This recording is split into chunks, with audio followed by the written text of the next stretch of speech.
You're Chris? live. All right. Good morning. Good morning. Good morning. Welcome to Let's Go Live with Jack Kelly. Hey, so today's all about Gen Zs. And I gotta at the open just disclose that I'm biased because I have two Gen Z kids. So of course, as a proud dad, I'm very interested in this group, in this cohort, and what's happening. So I've been only kind of fairly recently digging in to see what the heck is going on with this whole cohort. And the more I look into it, the more I see Gen Zs are having a rough time. It is not easy for Gen Zs. Now, before every other generation starts saying, "Oh, boo-hoo-hoo. It wasn't easy for us being baby boomers. Boo-hoo-hoo. It wasn't easy for us to be Gen Xers or millennials." I'm not pitting one group against the other. Every group is different, unique. Even the way you designate millennials, Gen Zs, it's sort of arbitrary in the years.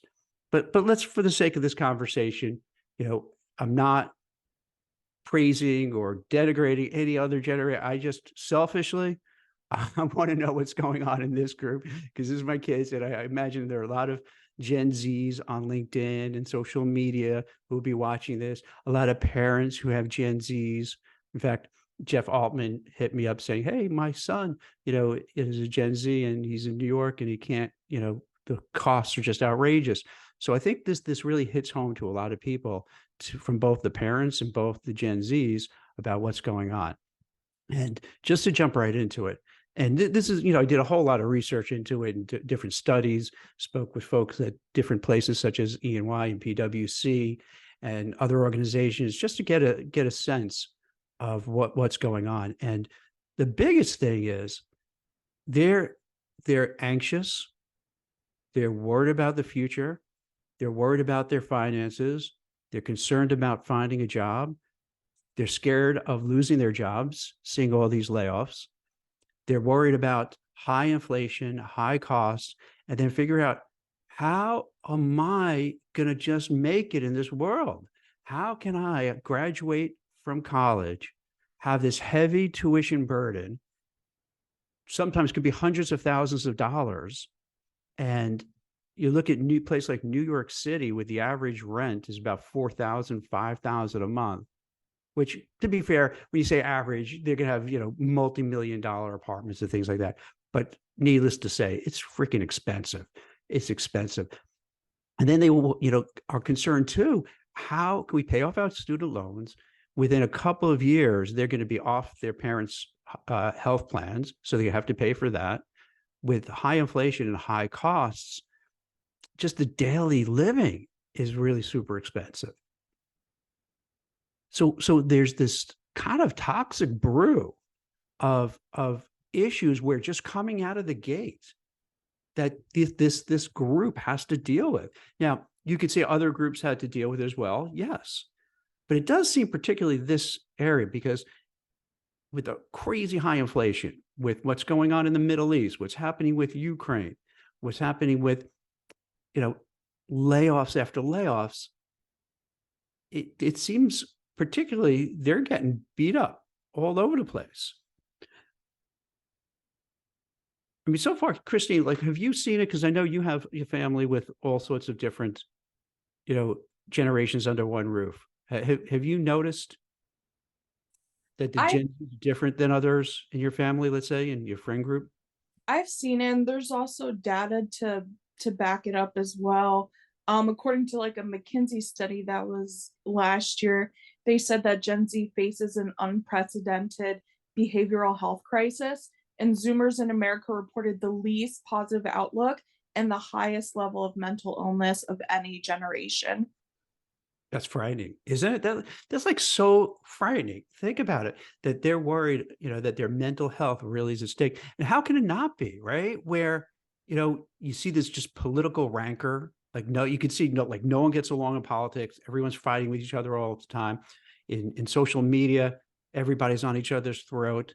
In real life, if you're worried about going into New York City or San Francisco, you have to worry about, random acts of violence. You have to worry about, aggressive homeless people who don't have the appropriate medication, and you don't know what's going to happen. It's kind of dirty, it smells of weed, right? It's this toxic brew that's all mixes together. And to me, how can you not be adversely impacted with your Yeah, mental health and emotional well-being, right? yeah, and financially, in an E&Y study, 70% said that their financial situations were not looking good as well. Because yeah, and it makes sense because what I'm seeing from the recruiting space, for white collar professionals, it's really difficult. There's not a whole lot of jobs out there. Companies really aren't aggressively hiring. Um, and they're not hiring because they're also worried about the future. They're worried about the uncertainty. They're concerned about what's going on with inflation and high rates. So similar to what is going on with Gen Zs, these companies also are saying, hey, we're worried, we're scared, we don't know what's going to happen. So think about it. Picture it as a company, as an individual. If you're worried about the future, if you're scared about what's going to go on, if you don't know what's going to go on, if you're thinking there might be a recession, if you think there's going to be really troubles ahead, if you think there's going to be World War III, if you're an individual or a corporation, you're not going to be like, let's spend money, let's hire like crazy, let's do this new division, let's roll out this new product. No, right? You're going to just withdraw and say, hey, I'm going to hold on to every cent I have just in case. I don't know what's going to happen. I'm going to store up food and cans in the house just in case. We're going to just cut costs to as much as we can. And if we need to hire, well, we're going to make sure that this person has to be amazing. They have to be they walk on water. They're fantastic. They're brilliant. Plus, we can get them super cheap. Otherwise, we're going to keep looking. A big frustration for Gen Z is also entry-level jobs, even though their entry level will require like 3 to 5 years of experience. So I know that's a big frustration for them where they're like, how can I get experience if you won't give me the experience? Christine, I got to tell you, you just hit like a nerve for me because, it's always been that way, right? It's always been that cliche. How do I get a job if I don't have a job? How do I get experience if I don't have experience? It's always been. But now, more than ever, it seems that it's to the next level. Because when my kids are looking for jobs and their friends, being intellectually curious, I'm like, all right, let me see. So I start looking for, let's say going into LinkedIn and doing a, search for entry level jobs for whatever it might be, data analytics, business, finance, what have you. And sure enough, just as you're saying, Christine, you'll see 2 years, 3 years, 4 years, 5 years of experience. And it's like, that's so unreal. It's almost like a meme, right? Online when they ask for like 10 years experience in some technology that's only 3 years old. It's Yeah. right. It's similar. It's ridiculous. So we want 5 years of experience for some kid who just got out of school a year or two ago. That's like, what are you doing?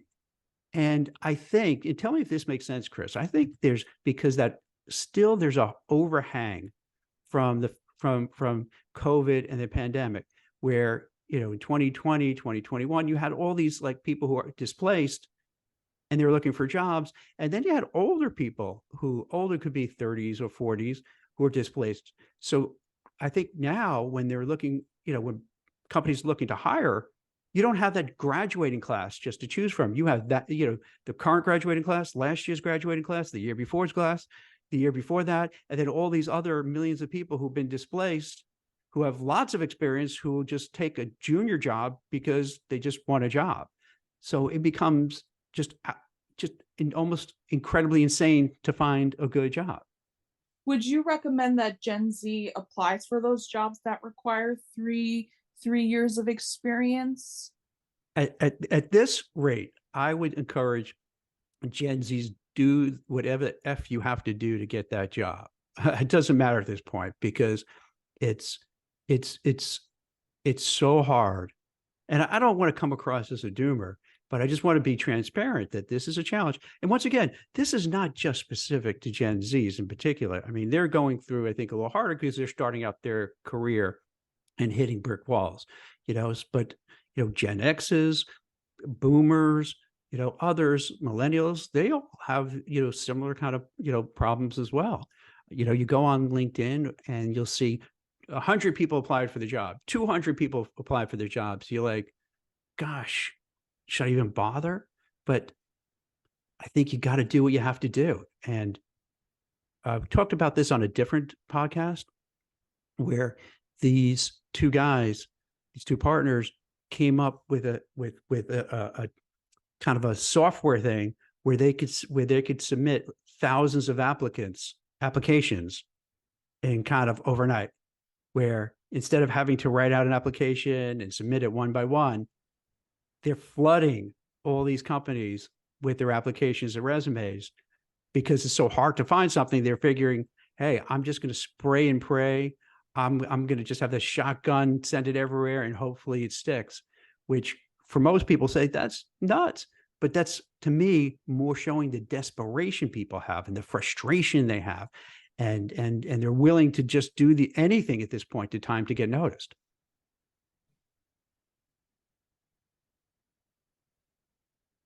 Have you seen that, Chris? Or Yeah. And also, I think even for being young kids, I think they said like 40% of Gen Z, they work a job and a side hustle just to make ends meet, which is crazy.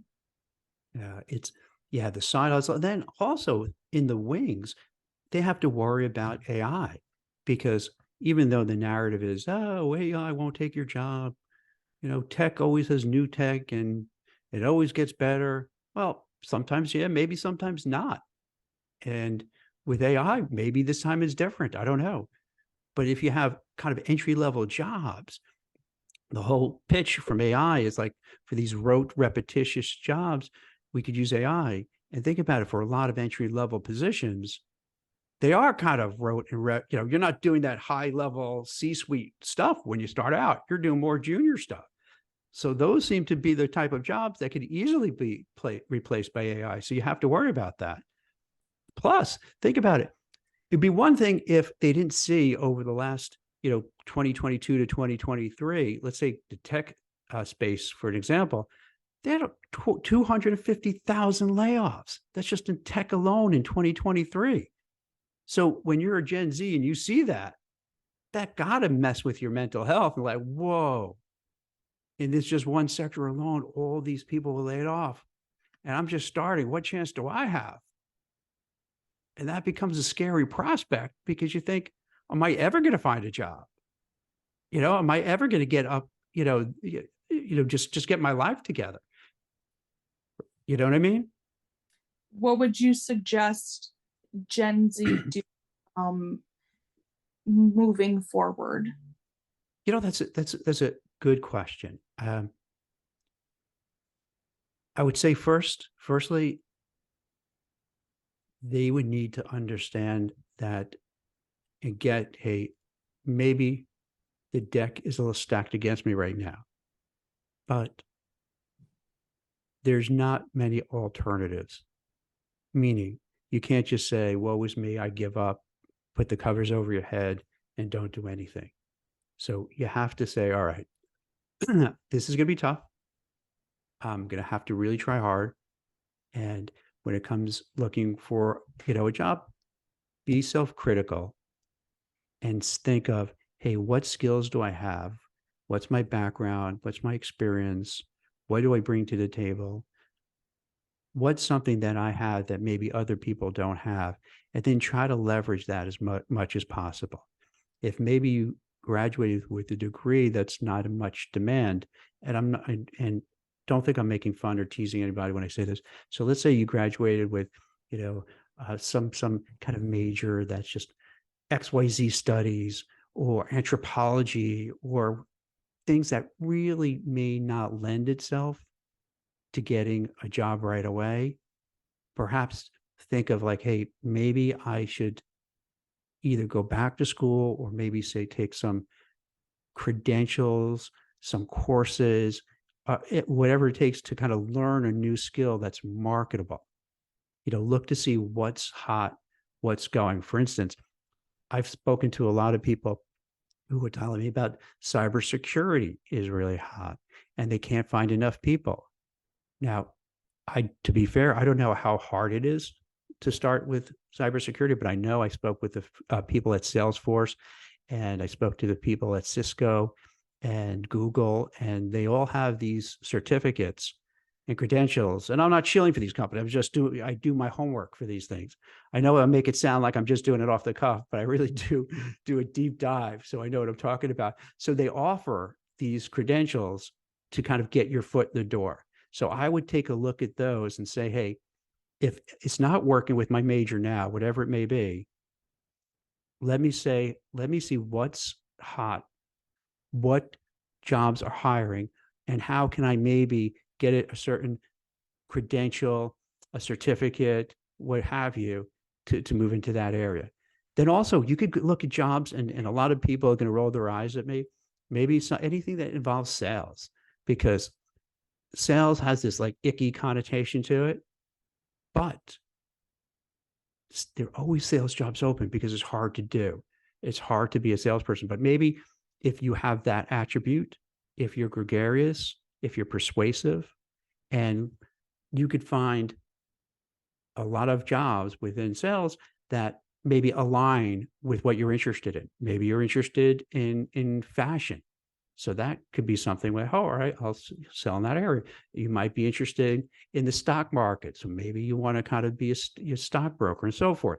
So this is going to be a time where you have to really take a step back and say, the way things were maybe with other generations or different times, where it was much easier to find a job, the economy was much better, there wasn't high inflation, all these high costs. Now it's harder, so I have to kind of figure out, what can I do? You can't give up, because the more time goes by, you fall behind. So you got to keep moving forward. And even if it's taking this job, we talked about this in another episode about bridge jobs. Maybe even you just take a job that it's not your perfect job. It's not a job that you love, but it's a job that you could just get some money coming in.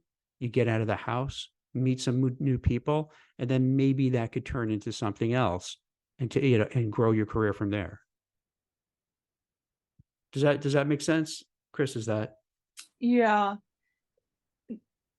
What would you say to people, Gen Z, who's currently, working remotely? Would you advise for them to like go into the office to make sure their bosses see them and socialize with them? 100%. I mean, this is, a lot of people will hate me for saying this, but I would definitely suggest go into the office as much as possible, even if it's 5 days a week, even if the commute is long. And the reason is this: there's a proximity bias, so that if you're in the office and people see you and you're a go-to person, but you can't just go to the office to just check in. You can't just be, you'd swipe your card, come in, walk around, have your coffee, and then skedaddle and go back home. No, that's not what I mean by go in the office. You want to go in the office, and you want to make sure that you become that go-to person in your space, that if you're given a project, you exceed expectations. You don't give up, you make it happen, you deliver the goods.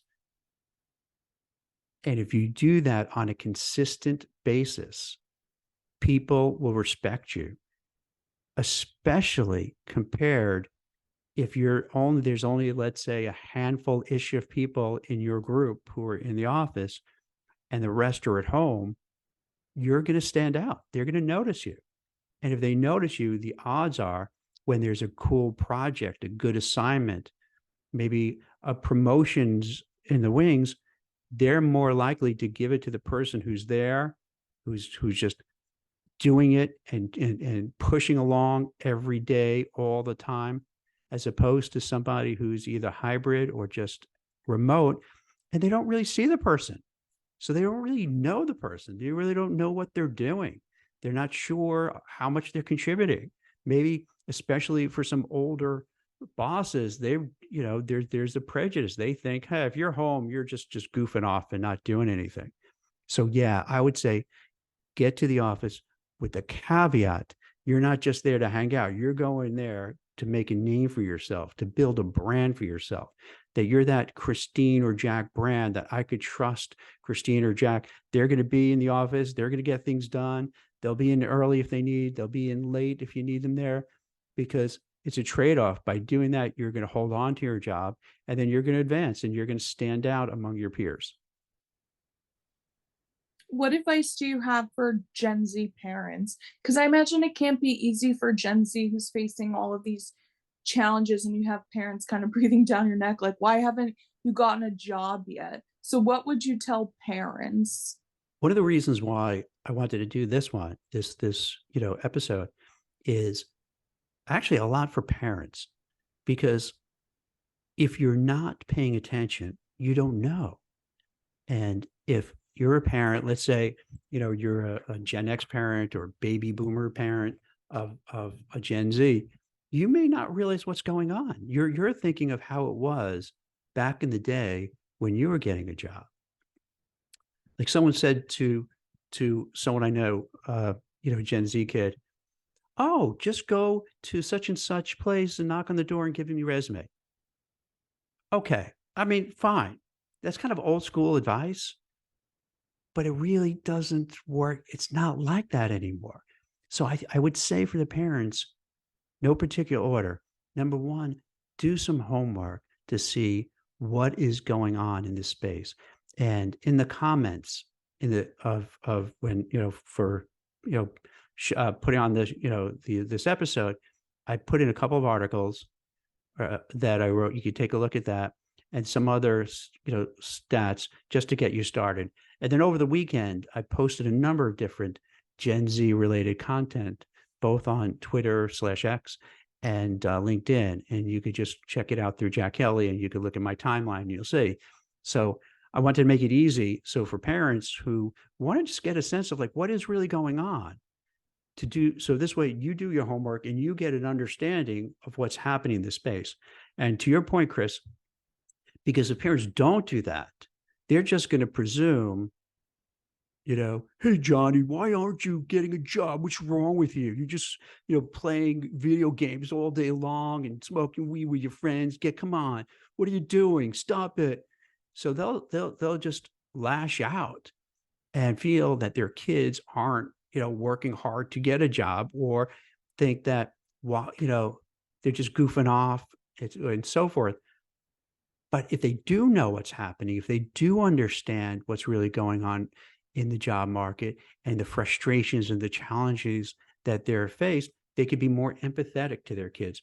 Because if you have a Gen Z kid who can't find a job, of course they're going to feel bad about themselves. They're going to feel awkward. They're going to feel like they're a loser at times. And then particularly, there's always going to be within a friend group someone who's doing fantastic. Now you're like, wow, this person's doing great. What the hell's wrong with me? So I think parents have to go out of their way to reassure their kids and speak with them and understand what they're going through. Because it's easy, as you pointed out at the beginning of the show, about that they're dealing with anxiety, Gen Zs, anxiousness, stress, pressure, mental health issues. So you don't want to make it worse. So if you're just going to yell at them and lambast them for not getting a job and say, when I was your age, I did this, and I at this age, I had this job and I had 20 kids and 5 houses and whatever, you don't want to make them feel really bad about themselves. So you have to understand what's going on in this particular marketplace for Gen Zs, what they're going through. And then you want to be supportive. You want to be there for them. And then you want to help them any way you can. You could be a great networking person for your kids to see, hey, who do you know at what companies that you can make an introduction? We say this a lot in terms of finding a job for any age, is to tap into your network and see who knows who and who could put you in the right place. Similarly, parents could take a look and say, hey, who do we know within our group that maybe is hiring, and point, our kids and kids' friends into that right direction. Do you think that Gen Z is sabotaging their future careers by going on TikTok and complaining about the workplace or broadcasting they're participating in trends like bare minimum Mondays. I think that attitude is that mindset and attitude is really self-sabotage, because if you're going in basically with the idea, I'm just going to act my wage, and I'm going to do the bare minimum, and I'm not going to go that extra step. People aren't dumb. The managers, the supervisors, peers, colleagues, they're going to see what you're doing. They're going to see that you're just quiet quitting. You're just dragging your feet, and it's never going to go well, because especially in a tough time where there are layoffs and downsizings, what are they going to do? They're going to look for the person who's just screwing around, who's not really working, who's trying to take advantage of everything and thinking they're smarter than everyone else because they're slacking and they think no one's noticing. But they do notice. They do notice. So for those who are doing it, two things.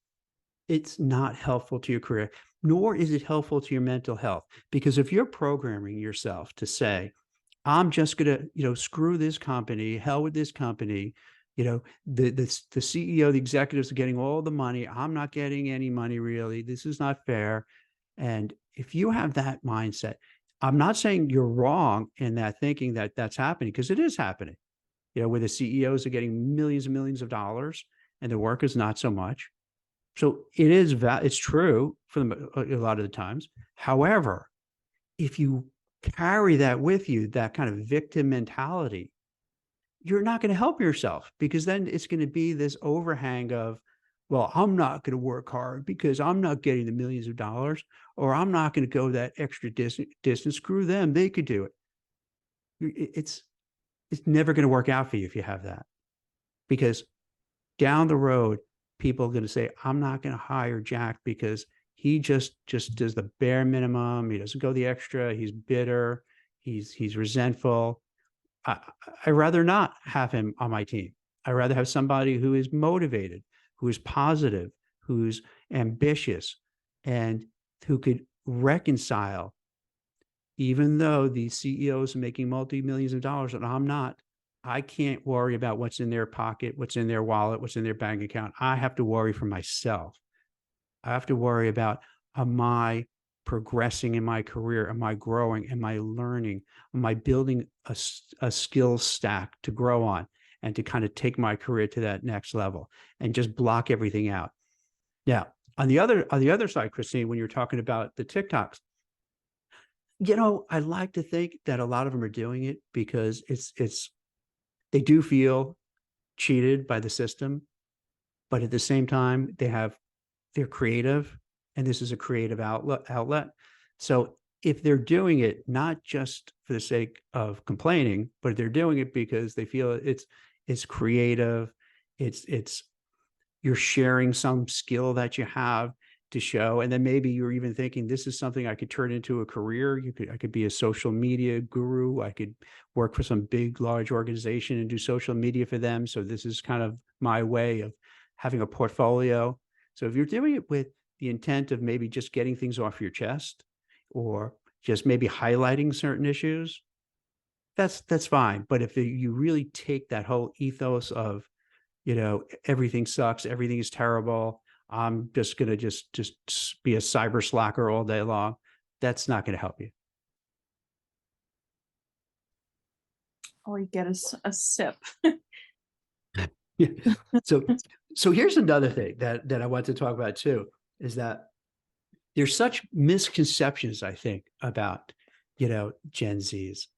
I think every generation, the generation before, is like, well, you don't know what we did. We had to, walk uphill 10 miles and downhill 10 miles without any shoes when it's snowing. And look how easy you have. They're always like, you're always going to hear those stories. But I think, and then they say that because they want to say, you have it so easy now. You have this FaceTime book, the Instagram, Twitter. You have everything at your disposal. We never had that. So you have it fortunate. How can you complain? But there's such misconceptions. I'll give you an example. I wrote about this piece where this young woman was, you know, kind of crying, having a little bit of a breakdown that first job out, she was appreciative that she has a job, but has to wake up at 6-ish in the morning, be in the office, coming home by 7:30-ish, and just saying, wait a minute. And going back to parents, maybe they should have guided like what to expect. Like, how do I have a life? How do I date? How do I make friends? How do I go to the gym? And and and really just kind of falling apart, thinking like, how am I going to do this? Now, what kind of offended me is you would have people of my generation, Gen X's, and other generations kind of dunking on this person with like, hey, I did this for 20 years. So what are you complaining about? Stop being such a complainer and crybaby. Ooh, boo hoo hoo, you got to work. And I felt like, wait, just because you did something for 20 years, and I did that for 20 years, commuting back and forth, and it's terrible. But I never, it didn't even occur to me that we could do something different until the pandemic happened. You realize, wait, it doesn't have to be this way. So I think that young lady, it's not she's complaining or whining, in my opinion. It's more of just citing, wait a minute, this doesn't seem to make much sense. There got to be a better way to have a life and work balance. It doesn't seem logical that you get up, got to go when it's dark out, commute into the city, be there all day long under these harsh fluorescent lights in a cubicle, and then it's dark again at night, coming home, you're exhausted, you can't eat healthily because you're just shot and you can't make dinner and you're ordering out. And now it's expensive because you're ordering out and you're not getting the healthiest food. So you're not, that's not helpful. And then you're not going to the gym or exercising or taking a walk or jog or whatever, because you're just shot and tired. So it's realistic to say, hey, these are serious, real issues, as a grown-ass adult. I remember, coming home, commuting back and forth. I used to live in Manhattan. It was very easy to get to an office. Then when I had one kid, two kids, go to the suburbs, commuting in, I felt like her. It's like, I'm shot. I'm exhausted. I get home, plop on the, eat dinner, wolf down some dinner, plop on the couch because I'm exhausted. And I just do the hamster wheel the next day. So I think it's a misconception saying they're lazy when a person is just pointing out, hey, there got to be a better way. This doesn't seem fair. It doesn't seem like normal or rational, where you're just constantly on this wheel and it's not great for your health at all, your mental health, physical health, emotional health.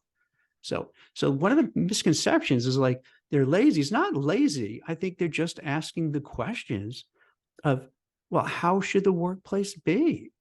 Maybe it should be more flexible. Maybe it's hybrid for some people. Maybe it's being a digital nomad. Maybe it's a 4-day work week. Maybe it's abbreviated, days. You don't have to be, working 8 hours a day. Maybe you work 4 hours, you get your work done, and then you take off for the rest. I think that's not lazy. I think that's really smart to say, hey, just because we've done it one way for so long doesn't mean we have to keep doing it. And maybe we should start thinking about doing different things that make it better for employees and workers. Does that make sense, Chris? 100%. I'm a millennial, so I'm used to getting dunked on. Well, we're lazy. I was the product of 2 immigrant parents. I didn't get the opportunity to be lazy or entitled. I had to grow up very fast, but I 100% agree with everything you just said. Older generations, they worked hard, they did what they were told to do, and they feel like they paid their dues, and they just think that we're lazy and entitled. Whereas Gen Z and millennials, they're like, well, why do we have to do it this way? Because it's always been done this way. They're measuring their productivity and success in different ways. And I think when you hear them dunk on younger generations, it's almost like a little bitterness, because there's like a rejection of like their workplace values. And young generations, especially Gen Z, they don't strive to be billionaires. They find billionaires to be socially unconscionable, and it gives them the ick. And I'm generalizing. Mm-hmm.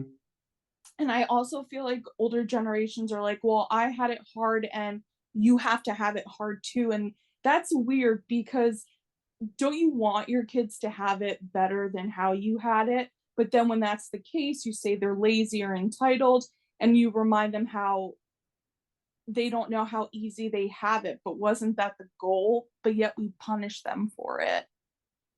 As a millennial, like I didn't, to be fair, I wasn't like so like right now I'm very interested in Gen Zs because my kids.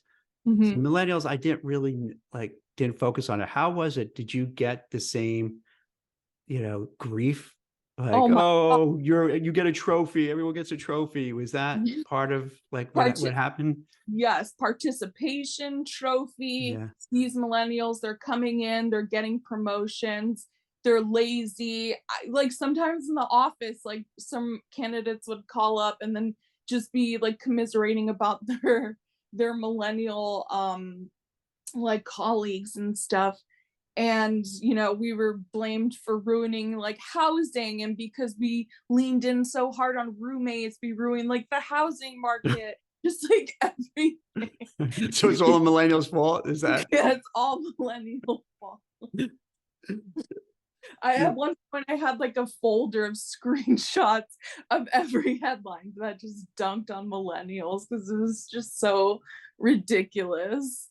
I vaguely remember, yeah, like same thing, dunking on millennials, but like I didn't really care that much. Not that I Mhm. don't like or didn't. It just, you know what, I wasn't as focused. My kids weren't millennials, so I, you know what I mean. It wasn't really Yeah. front and center for me. It was just like, oh, go in one ear out the other ear kind of thing. Um, Here's just another thing. Like they say for, I don't know if they said this for millennials, but for Gen Zs, they definitely get labeled where lack of communication skills, um, just addicted to technology, uh, things of that nature. Moving back home. What do you think of that? Are those just reasonable things given what's happening, or is there some problem?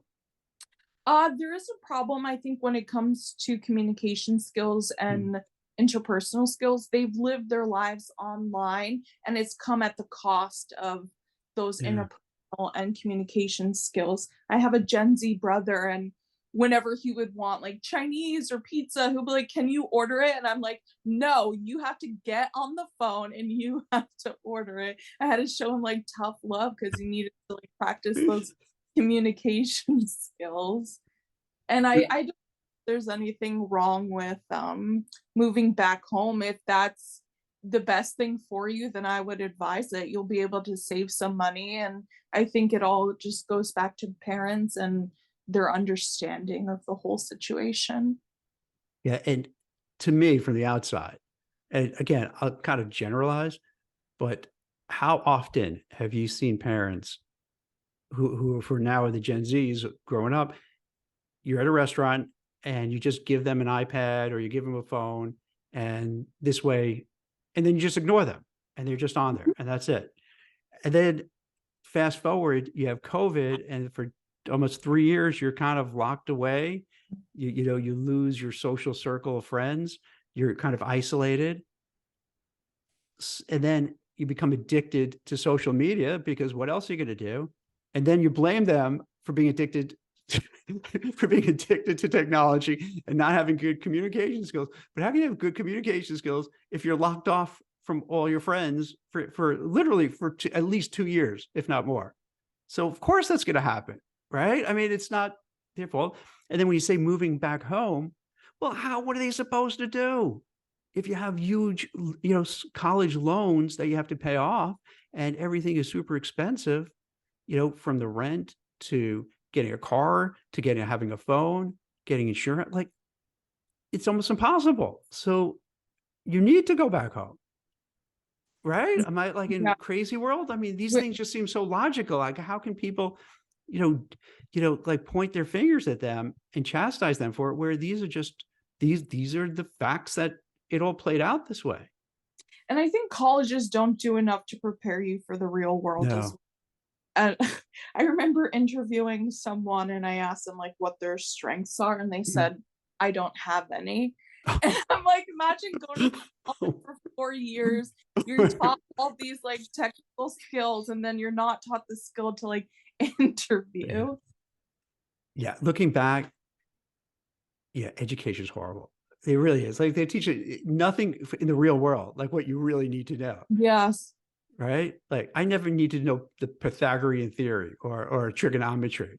Never. But I need to know like how do I figure out like, percentages when it's you want to buy something and it's marked down to a certain percentage, or how to, how to invest in the stock market, or how to, watch over your finances, or just like, legit grown up stuff you need to know, you know, but you end up having like all this knowledge that just doesn't go anywhere. Yeah, maybe that's advice for parents too. Like when your kids are young, just start teaching them financial literacy, Mhm. media literacy, and basically how to interview for a job, because you do not want to go into a job and tell them you don't have any skills. Oh my gosh. So I would, we would always have over the summer, we bring in some interns and paid interns, because I always hate companies that take in interns and just don't give them anything. So, and it was shocking how they, the vast majority couldn't hold a conversation, couldn't explain like what they did in college, why they have the major they have, what they're planning to do. They even had a hard time just like shaking your hand and looking in your eyes. It was really odd because I just thought, all parents or the school would have a program to teach people. This is, you know, people graduating. Here's what you do. You're going to go on interviews. So you want to practice. What's your strengths? What are your weaknesses? Why, what do you want? What kind of job? What's the reason behind it? Be able to shake somebody's hand and look them in the eyes and have like a real conversation. And that's not taught at all, it seems. Even when like the phone would ring at their desks, they were like confused as to why like this landline was ringing. And then they would pick up and go, hello? And it's like, tell them who you are, where you work for. Oh my God, when my kids were little, you know, the phone would ring and they would look at the phone because we had landlines. And I still have a landline because like, the walls here are really super thick, and the phones sometimes just die out during call. And they would look at the phone and be like, what, what's that? What do I do? They were just like, didn't know what to do. And they, like you said, they pick it up and like, hello? Uh, uh, so I would, yeah, so then I had to teach, here's what you do. This is what you pick up. Here's what you say. Or if you have to make a call, this is how you make a call. So they know, what to do. But then the joke's on me because like no one uses phones now anyway, except, to text and do everything else. So I don't know. So maybe it doesn't really matter at this point anymore. But I think that was a good way of socializing, to have those conversations on the phone. Um, Here's one last thing we'll talk about that's really I find interesting from my research, is that Gen Zs seem to have a different mindset about jobs and their careers. Have you noticed that? Definitely. And I kind of touched upon it before, where I just think that they're just rejecting the values of like the Mhm. traditional workplace and how things always were. They prioritize work-life balance, remote work. It just they want mission-based work, they want fulfilling work purpose, as opposed to just like money, money, money. Really, it's different, right? It seems that they're looking for a job that has some meaning, purpose, doing good, you know, working for a cause. It also seems they want to also work for a company that shares the same values they have, whether it's political values, social issues, and and have that kind of vibe, which is different. As a Gen X, that wasn't even a thought. Like that would be, when you're talking about getting a job, about what's your corporate culture, what's your, social values and stuff. It was more like, okay, here's your job, shut up and do your work, which is not good. So like, I think a lot of these things that Gen Zs are bringing to the table is really super positive. It is good to say, hey, I like to work for a company that's doing good things, not doing horrible things. Maybe they're not, selling these pesticides that are, getting on our food and killing us slowly over time. Maybe, work for places that you feel proud about, right? And have meaning and purpose. The EY study that I referenced earlier, it also said that Gen Z has a greater distrust towards employers as well.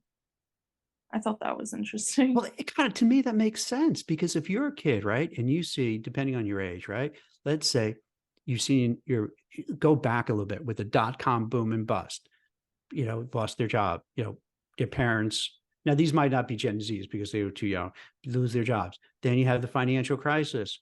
Hundreds of thousands of people lost their jobs.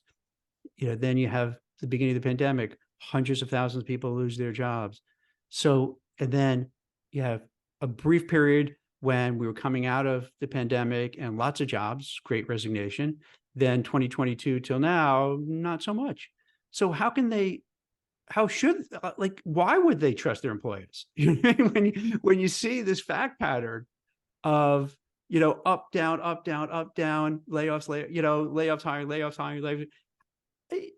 There's nothing there to trust because this is just the fact pattern that you have to go in knowing there's a good likelihood that every few years something is going to go awry and you're going to be out of work or potential for being out of work. So why should they have trust, And That and companies will also pledge like diversity and inclusion, like mission statements and initiatives. But then if you look at the board, it doesn't reflect what they pledged, like the having like diversity within the company or at the top of the company. And Gen Z is definitely taking notice of that as well. you just see a lot of these things and young people are smart, they're intuitive. And you know what? One of the things actually of being on social media and being on their phones all the time, they have access to information that, even as a millennial, you, and especially myself, and then, older, generations didn't have so much access to this. So you see much more. Like I got to tell you, just being on social media myself as an adult, going through, I'm learning more now. I got to tell you, I think I've learned more in the last couple of years just on my own than I did in school at this point. But real stuff like what's going on. So yeah, so they're looking and say, wait a minute, you're saying, hey, we have these DEI initiatives and look what we're doing. And then you really look at it, like, you're really not doing anything. You're just saying it, because you feel you have to say it. So you're saying it. And when it comes to the layoffs, like how many times have you heard stories about someone working for 5, 10, 15, 20 years and get laid off by an email or like a one-sided video? So of course it's reasonable for them to distrust them. Makes sense, right? I mean, I joke that Gen Z might not have it all figured out, but they have figured it out. yeah, because I think they're probably one of the first generations, right? That's going in with their eyes wide open. Like Yeah. they understand, holy, this is effed up. this is crazy. This is nuts, but all right. Whew, this is it. I guess I'm gonna have to make it. But I think others kind of were indoctrinated. They drank the Kool-Aid. Yeah. And they're like, oh, all right, I got to get in my car. It's, pitch black out. It's 6 a.m. And then I'm going to go to the train. And then I'm going to wait in the cold, waiting for the train to come. And then I'm going to get off the train and then walk 5 blocks and it's freezing and it's still, dark out, buy some like crappy breakfast and then go through the whole day and then come back. It's like, you didn't think to question it. It's like, okay, this is what it is. This generation is like, you guys are nuts. What are you doing? That's crazy. That's crazy what you're doing. And they're learning from the mistakes of the older generations to say, hey, maybe we should have flexibility in the workforce. Maybe we should have remote work, hybrid work, digital nomads, 4-day work weeks, flexible schedules, things that you could actually have, a life and a work balance, which to me seems pretty reasonable. It's not asking much out of life, right? Yeah. And I definitely think that could add to the anxiety where you're like, am I crazy or is everyone else crazy? Yeah, I think the whole way things are set up is nuts and crazy. It really is. It's just everything is nuts. So it's just trying to find how you could get through, keep, keep keep your mental health in check and just figure it out as you go along. But um, any things you think we maybe there's so much more to talk about, but like anything else you think that's really that pretty important that we didn't bring up yet? I think we touched upon everything. I just stress save your money because I Mm, have money saved, you have more options. You don't have to stay in a bad job or a company that you feel is not doing right by your values. I think you have more options when you're more um financially sound and have a better financial standing. absolutely. And I'm a cheapskate, so I'm with you on that. You know, because you don't know what's going to happen. So you want to put away money to be safe and secure because you don't want to one day wake up and say, oh, something terrible happened and I don't have any emergency funds. So you're 100% right. Uh, Last thing, just to put it in perspective too, the numbers are showing, I want to say, and I don't have it in front of me, so I could be off a little bit, about probably roughly 20 to 25% of the workforce now is comprised of Gen Zs. And then going out to like 2025 plus, we're talking about 30-40%. So think about that for a minute. So within just a certain amount of years, there's going to be like a huge population of Gen Zs who are going to be in the workforce, at least a third, if not more. So that's why it's important now too to get a handle, both the parents of the Gen Zs and the Gen Zs and other generations, to get a sense of what's going on, what's their mindset, because they're going to either be your employees or they might be your employers down the road. So I think it behooves everyone to kind of get a better sense, even if you're not a parent of them, or even if you're not a Gen Z yourself, just to kind of get a sense, because they're going to end up being a big part of the workforce. Plus, since they are kind of a little different in what they look for in things, they're going to bring that to the table as well. I'm excited for that. I think that they're going to completely disrupt the workplace. Who knows if we'll have like 5-day work weeks anymore with like Gen Zs like at the helm of companies and stuff. So that'll be interesting and fun to watch. I feel that same way. I feel that by watching everything unfold, they're realizing I see where these things went wrong and what they've done. And yeah, it behooves us to make it better and figure it out and learn from their mistakes. The Gen Xers, the Boomers, the Millennials, everybody say, hey, let's see how we can make it better. So, and then also they've been through some tough times, so I think it made them battle hardened. You know what I mean? That like expression, weak times make strong men, or strong men make weak times. That kind of thing, Mhm. where I think it's made them stronger, having to see and live through a lot of these challenges. So it kind of hardened them up to be prepared, as opposed to when times are great and then people are weaker because they're just like, everything's great, I don't have to try as hard. And here they're like, I'm used to having a thick skin and facing adversity and challenges and problems.